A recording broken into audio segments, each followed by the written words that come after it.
being able to connect and stay connected to people is how we get through all the hard times that we have. Hi, Brandon. This is a privilege. Thank you so much for the time. Oh, my pleasure. And I love you got your Back to the Future poster there. So Thank no, you. I'm in good company. You know what? Honestly, since I put this up, gets more compliments than anything else because everybody gets excited about it. It's Um, one of the best movies of all time. it really, really is. Listen, and I have to admit, Out of Order is absolutely hilarious. It is No, so thank you. much fun. Yes. Why did you want to bring this film to life? I know as producer, and my understanding is I think this is your second film producing. I don't know. It's something you don't do very much. No, yeah, listen, I'll be honest. I didn't help birth this movie, but when I came on as an actor as John and Jack, I came on as a kind of more creative producer and helping um, you know um, continue it, take it from where it was already and make it even into a better project and outcome. And bringing in Sam Huntington to play Paul was part of that, and just refining the script and working on all of that with Guy Jacobson was a blast. And to be and to feel more fully a part of something that I was already very passionate about, makes a difference for me. As an actor, we are acting, but we are, I like to become very invested in the project, and everyone who works on it is a family and a team for that little bit of time. And it's just more fun that way.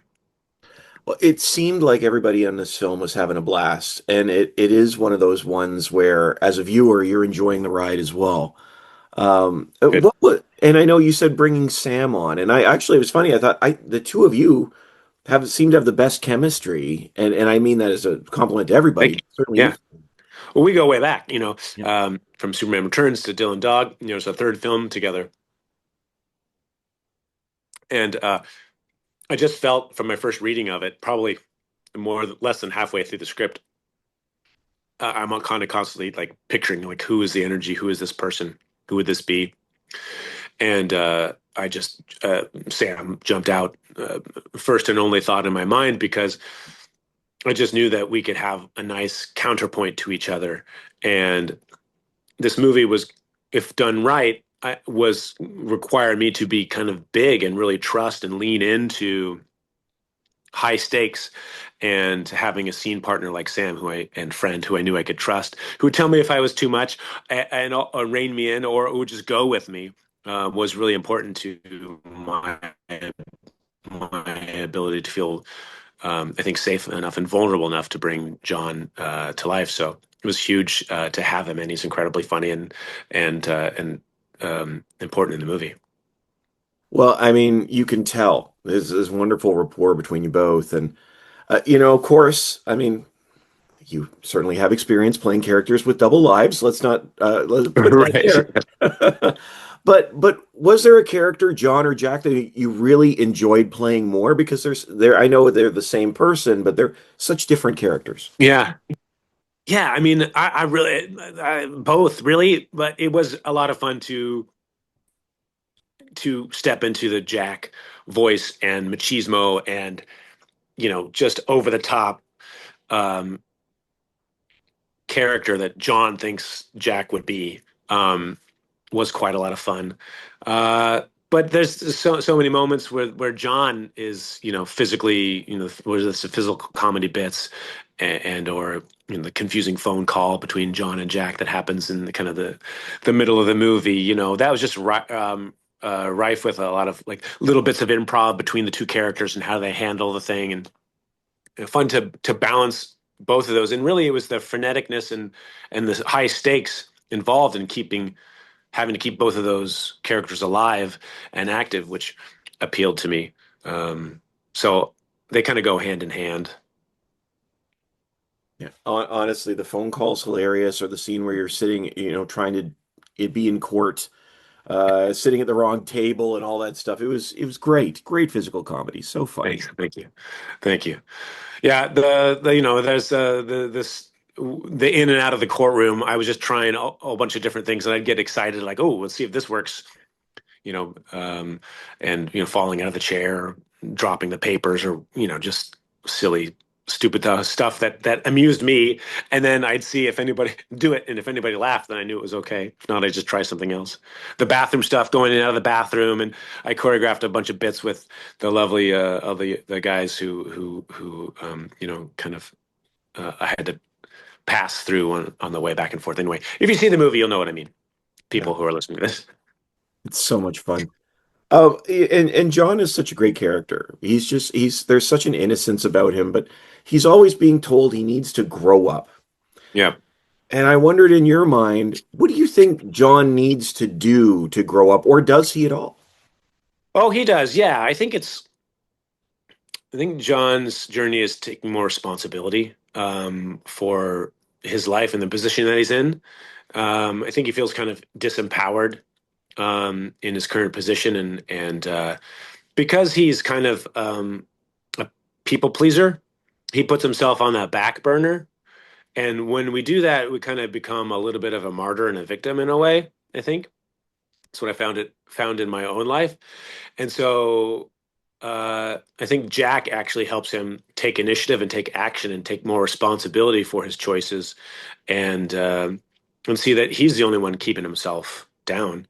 In a way, he can blame the rest of the world, but he's the only one in charge of John, or charge of John. And if he wants to make a change, you know, he's got to find it within himself to take one step at a time. Jack helps him kind of jump into that.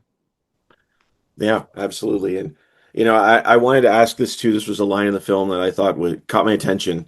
I mean, obviously, this film there's got a lot of romance in it, as Uh huh. John is trying to balance both. But I think at one point John says, "Love is perhaps the most potent inspiration."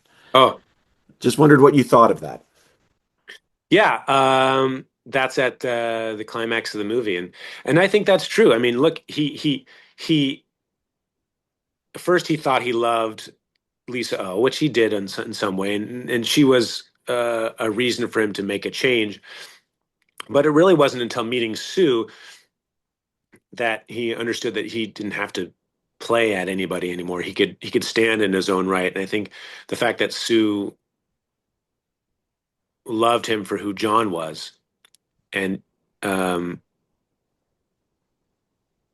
made a big deal for him and um, allowed him to stand in his own worth because he had a connection.